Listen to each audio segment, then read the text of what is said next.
Hello बच्चों, कैसे हो? आज हम अगली कविता पढ़ेंगे। माखनलाल चतुर्वेदी द्वारा रचित कविता वे आंखें।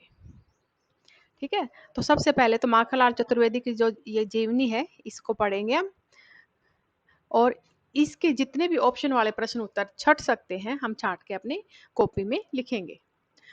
तो माखनलाल चतुर्वेदी का जन्म मध्य प्रदेश के होशंगाबाद जिले के बाबई गांव में सन 1889 में हुआ। मात्र 16 वर्ष की अवस्था में वे शिक्षक बन गए।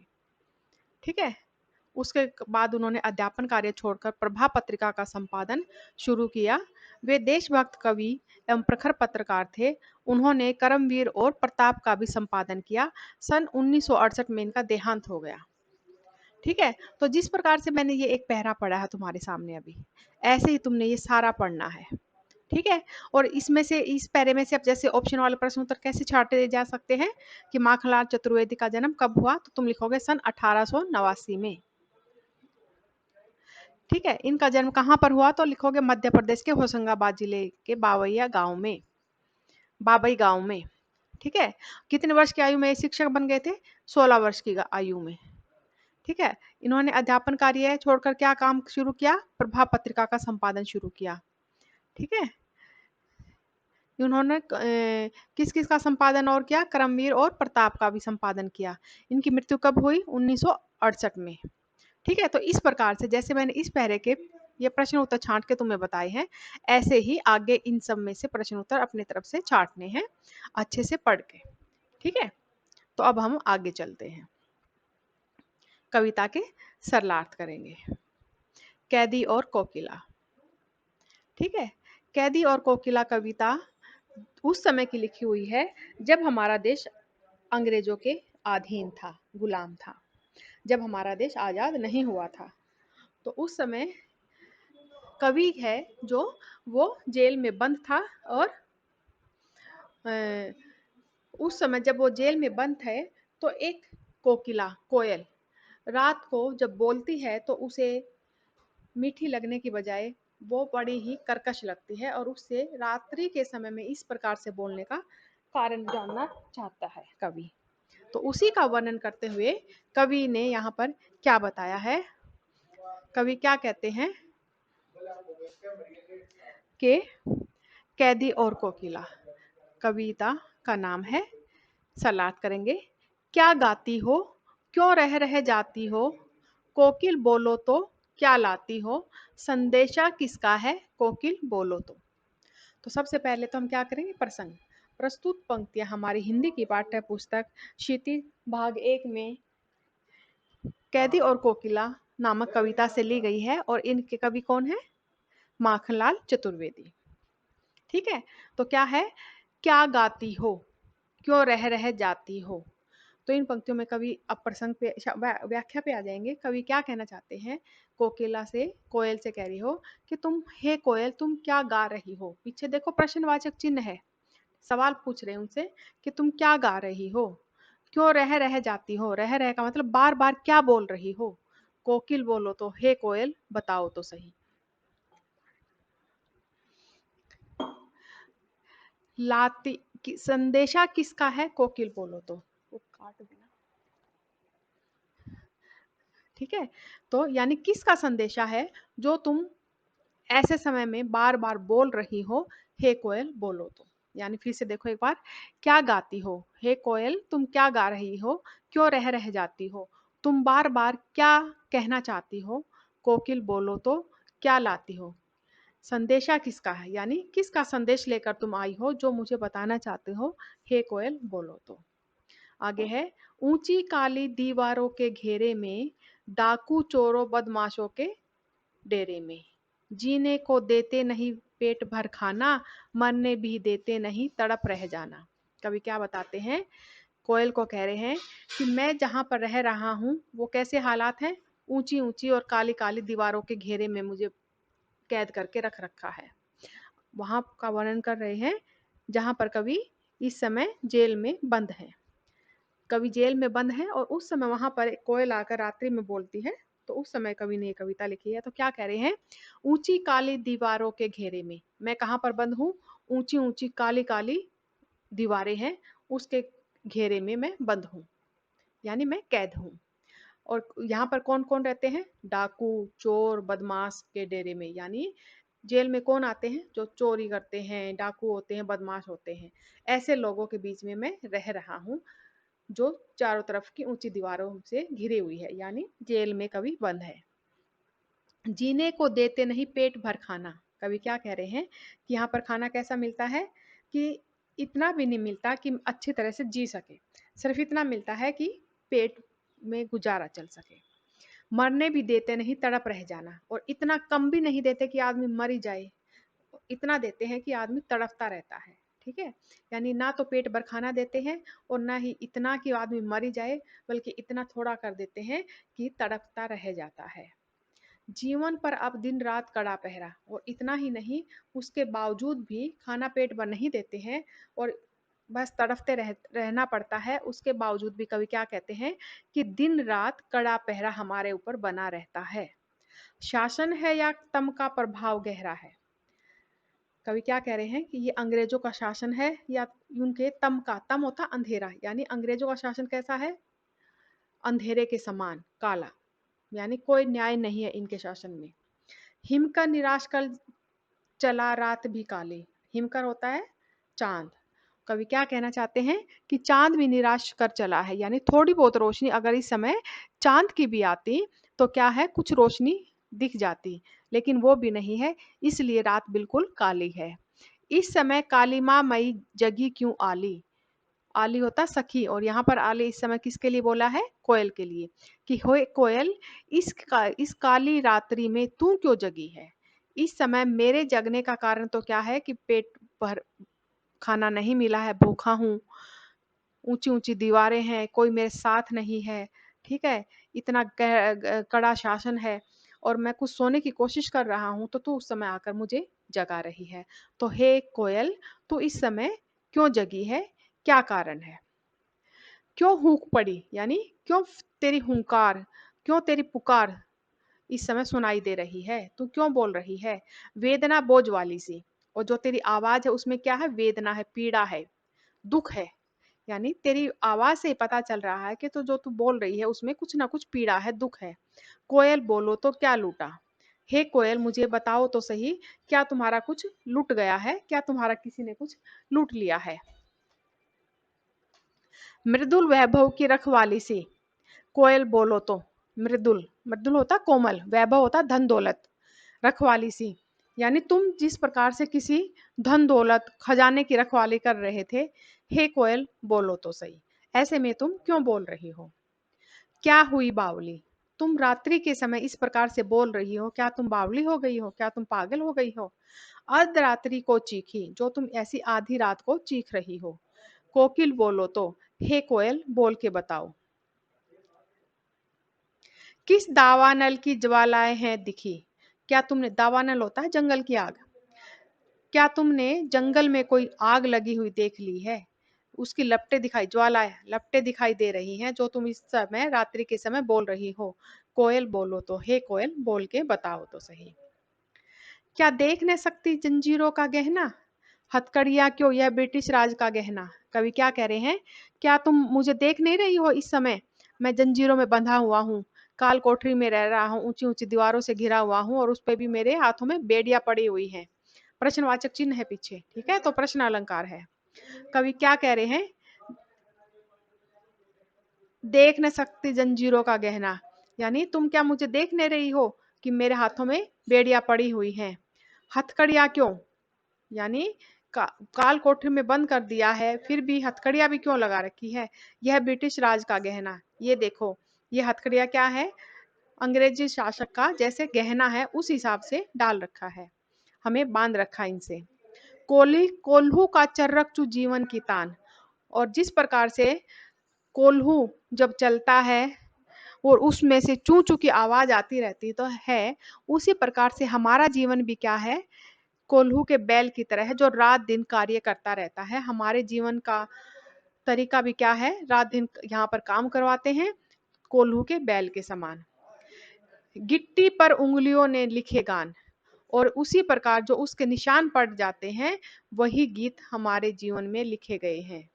जिस प्रकार से कोल्हू का बैल रात दिन चलता रहता है चरक चुकरता हुआ, उसका वही जीवन बन जाता है। हमारा जीवन भी कोल्हू के बैल की तरह बन गया है, और उसके निशान उनके वैसे ही पत्थरों के तोड़ने के जो निशान है वो हमारी उंगलियों पर एक गीत के समान लिखे गए हैं। हमारे हाथों पर उसके गहरे निशान पड़ गए हैं। हूँ मोट खींचता लगा पेट पर जुआ। हूँ मोट खींचता, कि जिस प्रकार से कुएं से पानी निकालते हैं, उसी प्रकार से हम यहाँ पर रात दिन काम करते रहते हैं। खाली करता हूँ ब्रिटिश अकड़ का कुआं, और इस प्रकार से कार्य करते हुए हिम्मत न हारते हुए ऐसा लगता है कि जैसे अंग्रेजों का अकड़ को हम दूर कर रहे हैं, उनकी अकड़ को हम खत्म कर रहे हैं, खाली कर रहे हैं। दिन में करुणा क्यों जगह रुलाने वाली। हे कोयल, उसको कोयल को संबोधित करते हुए कह रहे हैं, दिन में करुणा क्यों जगी रुलाने वाली, यानी तुम इस प्रकार से रात्रि में बोलकर हमें क्यों रुला रही हो, इसलिए रात में गजब ढा रही आली। क्या दिन में तुम करुणा की कोई बात, कोई दुख भरी बात या कोई संदेशा नहीं दे रही हो, कि जो तुम रात को आकर इस तरह से कूकने लगी हो और बोलने लगी हो, कुछ बताने लगी हो। इस शांत समय में, यानी रात्रि का समय है, चारों तरफ सन्नाटा छाया हुआ है, अंधकार को भेद रो रही क्यों हो। इस रात्रि के समय में अंधकार होता है, अंधेरा, अंधेरे को भेद कर या अंधेरे को पार करके तुम क्या बोल रही हो, क्या कहना चाह रही हो। रो रही को हो का मतलब क्या है, यानी इस दुख भरी घड़ी में, इस कर्कश आवाज में तुम क्या बताना चाहती हो। कोकिल बोलो तो, हे कोयल बताओ तो। चुपचाप मधुर विद्रोह बीज इस भांति बो रही क्यों हो, कोकिल बोलो तो। कवि क्या कह रहे हैं कि इस आधी रात्रि में तुम चुपचाप बिना किसी को कुछ बताए हुए, एक तो मधुर, एक विद्रोह बीज। मधुर विद्रोह बीज में विरोधाभास अलंकार है, यहाँ पर विरोध हो गया ना। एक तो विद्रोह, विद्रोह होता है किसी की बगावत करना, और मधुर होता मीठा। तो किसी की बगावत भी करे और मीठा भी होता, ऐसा तो नहीं हो सकता ना, तो यहाँ पर क्या है, विरोधाभास अलंकार है। इस भांति बो रही क्यों हो, यानी ऐसी मीठी मीठी बोलकर तुम अंग्रेजों के विरुद्ध क्या कोई विद्रोह कर रही हो। हे कोयल, तुम क्या कहना चाहती हो, मुझे बताओ तो बोलकर। आगे क्या है, काली तू रजनी भी काली, शासन की करनी भी काली। कवि क्या कहते हैं कि तू भी काली है, और रजनी होता है रात, और रात भी काली है, और शासन की मतलब शासन का मतलब यहाँ पर क्या है, अंग्रेजों का शासन, अंग्रेजों का राज, और उनकी करनी, उनका कार्य भी काला है। ठीक है, अंग्रेज लोग भी कोई न्याय नहीं करते, अन्याय हर लोगों पर करते रहते हैं उनका, इसलिए शासन भी काला है, रात्रि भी इस समय काली है, और तू भी काली है। तो आगे क्या कह रहे हैं कवि, काली लहर कल्पना काली, और चारों तरफ जो वातावरण है वो भी कैसा है, अब काला है, और कल्पना काली, और इन लोगों की, अंग्रेजों की जो कल्पना है, कार्य है, वो सब भी क्या है, काले हैं, यानी भ्रष्ट है ये सब कोई। मेरी काल कोठरी काली, और जिस कोठरी में मैं बंद हूँ वो भी कैसी है, बिल्कुल काली है, अंधेरा है यहाँ पर। टोपी काली, जो मैंने टोपी पहन रखी है वो भी काली है, कमली काली, और जो मैंने कंबल ओढ़ रखा वो भी काली है। मेरी मेरी लोह श्रृंखला काली, और मैं जिन बेड़ियों से बंधा हुआ हूँ वो भी कैसी है, काली है, लोहे की बनी हुई काली बेल है। पहरे की हुंकती की बाली, तिस पर गाली ए आली। ऊपर वाले इन 5-4 पंक्तियों में ये काली काली जो शब्द कहा गया है, इसलिए कहा गया है कि चारों तरफ रात्रि में काला अंधेरा छाया हुआ है, और ऊपर से काल कोठरी में मैं बंद हूँ, और तुम भी काली है, मैंने जंजीरें भी काली पहनी हुई हैं। यानी क्या कह रहे हैं, कहने का मतलब क्या है, चारों तरफ अंधेरा ही अंधेरा, उदासी उदासी छाई हुई है जीवन में। पहरे की हुंकती की बाली, तिस पर गाली ए आली। आली मतलब सखी, हे कोयल। इतना ही नहीं, जो अंग्रेजी शासक हैं उन्होंने जो पहरा लगा रखा है, उनकी हुंकार, हुंकृति का मतलब हुंकार भी कैसा है, बयाली, सर्पनी के जैसा है, यानी उनकी आवाजें भी कैसी हैं, एक सांप की तरह, जैसे हमेशा फन से अपना जहर उगलती रहती है एक सर्पनी, उसी प्रकार से इन लोगों की भी आवाज कैसी है, जहर के समान है। कैसी जहर के समान, जिस जिस प्रकार से वो हमें सिर्फ गाली ही गाली देते रहते हैं, बोल भी कैसे हैं उनके, हमें ढंग से बोलते भी नहीं है वो उसमें भी क्या है, सिर्फ गाली देते रहते हैं। इस काले संकट सागर पर मरने की मधमाती। और इतना काला संकट हमारे ऊपर हर समय मंडराता रहता है, और ऊपर से मरने की मदमाती, यानी हम देश के लिए कुछ भी कर गुजरने के लिए, मर मिटने के लिए मदमाती, यानी मद मदमाती का मतलब यहाँ पर लगाया गया है कि हम सब कुछ देश के लिए कुछ भी कर गुजरने के लिए तत्पर रहते हैं, तैयार रहते हैं। कोकिल बोलो तो, हे कोयल बोलो तो सही, अपने चमकीले गीतों को क्यों कर हो तैराती, कोयल बोलो तो। अपने चमकीले, चमकीले मतलब चमकीले वैसे तो चमकदार होते हैं, लेकिन यहाँ पर चमकीले कैसे हैं? कोयल का सुर बड़ा ही तीखा होता है। तो तीखे स्वर में ऐसा तुम बोलकर तुम क्या बताना चाहती हो, हे कोयल बोलो तो। आगे है, मुझे मिली हरियाली डाली, तुझे मिली हरियाली डाली, मुझे नसीब कोठरी काली। कवि क्या बताना चाह रहे हैं कि हे कोयल, तू तो हरे हरे पेड़ के ऊपर, हरी हरी डालियों के ऊपर बैठी हुई है, और उस पर बैठकर बड़े आनंद से कुछ ना कुछ बोल रही है। और मेरे नसीब में क्या है? कोठरी काली, ये काली कोठरी मिली है जिसमें मैं कैद हूँ, बंद हूँ। तेरा नभ में संचार, यानी तेरा स्थान कहाँ है जीने का? पूरा सारा नभ आकाश में तू घूमती रहती है। मेरा 10 फुट का संसार, और मैं इस 10 फुट की काल कोठरी में कैद हूँ, बंद हूँ। अपने और कोयल के बीच में अंतर बताता हुआ कह रहा है कि तू तो कितनी मस्त हरी भरी डालियों के ऊपर बैठी है, और मैं इस काली कोठरी में फंसा हुआ हूँ। तेरा संसार तो क्या है? ये आकाश है, इसमें तू घूमती फिरती रहती है, और मेरा घर क्या है इस समय? ये 10 फुट की काल कोठरी है। तेरे गीत कहावे वाह, यानी जब तू बोलती है, तेरी मधुर वाणी में सब वाह वाह करते हैं। और रोना भी मुझे गुनाह, और मैं जब अपने दुख में, अपनी पीड़ा में रोना चाहता हूँ, तो वो भी मेरा गुनाह है, यानी वो रो भी नहीं चाहता, रो भी नहीं सकता चाह कर भी। देख विषमता तेरी मेरी, यानी तुम्हारी और मेरी में अंतर देखो। तू रात्रि के समय भी इतनी उन्मुक्त होकर, आजाद होकर बोल रही है, और तेरी और मेरे में कितना अंतर है कि मैं इस कोठरी में बंद हूँ। बजा रही तिस पर रणभेरी, हे कोयल, इस उसके बावजूद भी तू रणभेरी होता है, युद्ध के लिए आवाज, यानी युद्ध के लिए ललकारना, और उसके ऊपर तो इतनी रात्रि में अब युद्ध के लिए किसे ललकार रही है, यानी क्या बात बताना चाहती है, जो अंग्रेजों के विरोध में कुछ बात बताना चाहती है। ठीक है। इस हुंकृति पर, यानी इस हुंकार पर, इस ऊंची आवाज पर, अपनी कृति से और कहो क्या कर दूं, यानी अपनी कृति से, अपने कार्य से तू मुझे बता, अब मुझे और क्या करना है, मैं क्या कर दूं, यानी देश के आजाद करने के लिए मैं यहाँ जेल में बंद हूँ, अब तू ही मुझे बता, अब मैं और आगे क्या करूं कि जो देश के लिए जो अच्छा हो, हितकर हो। कोयल बोलो तो, हे कोयल मुझे बताओ तो।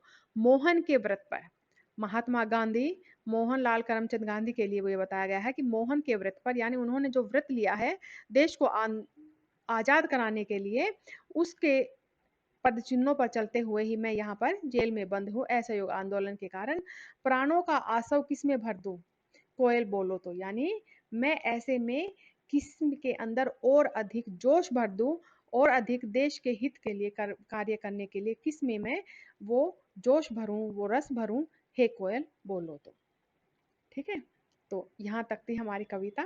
इस पूरी कविता में कवि और कोयल के आपस की जो बातें हैं, कोयल के बोलने से उसकी जो मर्म भेदी आवाज जो सुनाई देती है, उसका यहाँ पर कवि ने बड़ा ही मार्मिक चित्रण किया है। मार्मिक इसलिए क्योंकि कवि काल कोठरी में इस समय बंद है, और ऐसे स्थान पर बंद है जहाँ पर सिर्फ 10 फुट की जगह है, और बेड़ियों से बांध कर वहां पर डाल रखा है। ठीक है। अपनी और कोयल की विषमता, उन दोनों के बीच में का अंतर, अंग्रेजों के शासन की क्रूरता का यहाँ पर बड़ा ही सुंदर चित्रण किया गया है। भाषा सहज व सरल है, अलंकारों का सुंदर प्रयोग किया गया है, मुक्त छंद है, और विरह वेदना का सुंदर चित्रण किया गया है। ठीक है। करुण रस है। तो आज का काम हमारा इतना ही है। आज तुम क्या करोगे? इस कविता को एक बार फिर से सुन के, समझ के, इसके सलाह जो मैंने करवाए हैं, और विशेष जो कराया है प्रसंग के साथ, प्रसंग, व्याख्या और विशेष भाव के साथ, ये तुम अपनी कॉपी में लिखोगे। आज का कार्य इतना ही है। अगली कक्षा में हम इसके प्रश्न उत्तर याद समझाएंगे। ठीक है, धन्यवाद।